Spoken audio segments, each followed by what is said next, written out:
જગન્નાથજીના રથયાત્રાના રૂટનું નવીનીકરણ કરાશે। Ahmedabad municipal corporation આવતા સપ્તાહે ટેન્ડર બહાર પાડશે। વર્ષ 2022માં પણ એએમસીએ રથયાત્રાના રૂટના નવીનીકરણની જોગવાઈ કરી હતી। માણેક ચોક, જમાલપુર દરવાજા અને કાલુપુર વિસ્તારમાં 55 કરોડના ખર્ચે રસ્તાનું નવીનીકરણ થશે। રથયાત્રાના રૂટ પર વૃક્ષનું પ્લાન્ટેશન, રાહદારીઓ માટે વોકવે, બેસવા સહિતની વ્યવસ્થાઓ ઊભી કરવામાં આવશે। બંને તરફના રોડ રસ્તાને પહોળા કરી આકર્ષક સ્ટ્રીટ લાઇટ લગાવવાનું પણ આયોજન છે। 11 મહિનામાં કામગીરી પૂર્ણ કરવાના અંદાજ વચ્ચે આગામી વર્ષની રથયાત્રા નવીનીકરણ થયેલા રૂટ પરથી નીકળે તેવી તૈયારીઓ થઈ રહી છે।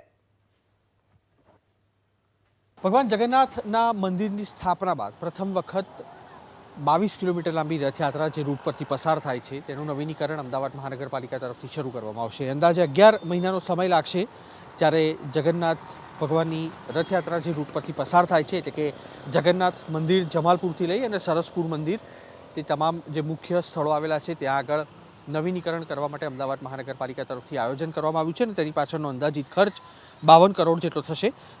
જે જૂના રૂટ ઉપરની વાત કરવામાં આવે તો પરિસરનો જે રોડ છે તેને ડેવલપ કરવામાં આવશે અને બંને બાજુ 0.75થી 1.8 મીટર સુધીની પહોળાઈ ધરાવતી ફૂટપાથ બનાવાશે।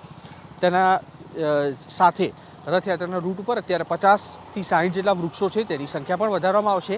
રાહદારીઓ માટે પણ અલગ વ્યવસ્થા ઊભી કરાશે અને જે રાહદારીઓ છે તેમને બેસવા માટે પણ અલગ વ્યવસ્થા આ જે રૂટ છે તેની પરથી ઊભી કરવામાં આવશે। એટલું જ નહીં, આ જે વિસ્તાર આપ જોઈ રહ્યા છો જમાલપુર દરવાજા, તેની સાથે જમાલપુર ચકલા, ખમાસા 4 રસ્તા ઉપર નવા સ્કલ્પચર ઊભા કરવામાં આવશે અને જે રૂટ ઉપર આવેલા દબાણો છે તેને દૂર કરી અને નવી ડિઝાઇન આપવામાં આવશે। સવિશેષ ધ્યાન માણેક ચોક ખાતે રાખવામાં આવશે કે જ્યાં આગળ વિશેષ પ્રમાણમાં દબાણ ઊભા થયેલા છે અને કમર્શિયલ એકમોના તેને ખસેડી અને આ જે રૂટ છે તેને વધુ પહોળો કરવા માટે અમદાવાદ મહાનગરપાલિકા તરફથી ટેન્ડરની પ્રક્રિયા શરૂ કરવામાં આવી છે, જે મંજૂર થયા બાદ 11 મહિનાથી 1 વર્ષની અંદર આખો જે રૂટ છે તેનું નવીનીકરણ હાથ ધરાશે।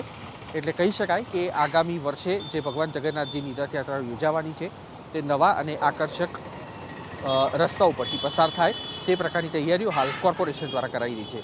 કેમેરામેન પ્રદીપ સિંહ સાથે કુશાંક સોની, એબીપી અસ્મિતા, અમદાવાદ।